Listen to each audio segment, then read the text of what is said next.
Vicky express में आपका स्वागत है। आज की कहानी है धुंधलके की चांदनी, द मूनलाइट ऑफ हेज। भूमिका: परियों की कहानियां जब हकीकत से मिलती हैं, तब कुछ अजीब सा जादू जन्म लेता है। धुंधलके की चांदनी एक ऐसी ही अद्भुत प्रेम कहानी है कि जिसमें एकाकीपन और मोह परीक्षा के साथ बुने जाते हैं। उत्तर भारत के एक छोटे से हिल स्टेशन मिस्टिकोर में एक पुराने बंगले की खिड़की से अक्सर हल्की रोशनी झिलमिलाती नजर आती। वहां रहता था आदित्य, एक प्रतिभाशाली आर्टिस्ट जो अपनी पेंटिंग्स में रंगों के साथ न सिर्फ अपनी कल्पनाएं बल्कि अपनी विरह वेदना भी उतार देता था।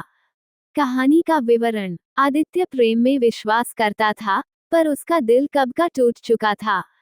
स्मृतियों ने उसे घेर रखा था और वह अपने आँच में इसे उतारने की कोशिश करता। उसकी पेंटिंग्स में खोई हुई मोहब्बत, आर्द्र जंगलों का सौंदर्य और हर रात झिलमिलाकर खो जाने वाली चांदनी का अक्स नजर आता। एक ठंडी शाम में आदित्य की जिंदगी में आया एक परी समान किरदार लिया। नाम उसका था अनाहिता। अनाहिता एक जीवंत पर्यटक, अपने रहस्यमय अतीत से दूर भागती हुई मिस्टिकोर में आश्रय लेने आई थी। आदित्य के बंगले के सामने से गुजरते हुए उसे वे पेंटिंग्स दिखाई दी और वो मंत्रमुग्ध होकर उन्हें निहारने लगी। अनाहिता की आकर्षक उपस्थिति ने आदित्य के अंदर फिर से भावनाओं की लहर जगा दी। उनकी पहली मुलाकात में बोले गए शायद ही कुछ शब्द थे, लेकिन बिन बोले ही दोनों के दिलों ने ढेर सारी बातें कर लीं। रातों रात उन्होंने साथ में हिल स्टेशन की वादियों की सैर की, धुंधलके में चांदनी को समझा और प्रेम महसूस किया। आदित्य को अनाहिता के रूप में अपनी पेंटिंग्स का एक जीवंत रूप मिला था और अनाहिता को उसके कलात्मक संरक्षण में एक सुरक्षित शरण।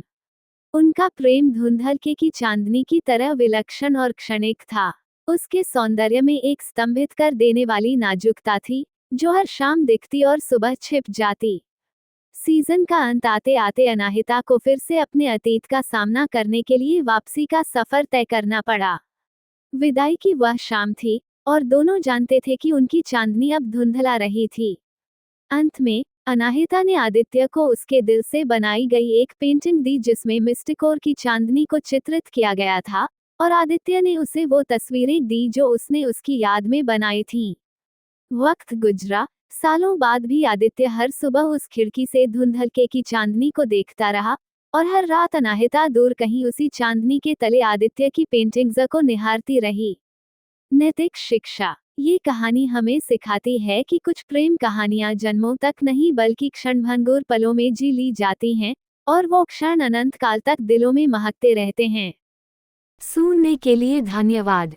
मेरा चैनल सब्सक्राइब करें, लाइक और शेयर भी करें। धन्यवाद।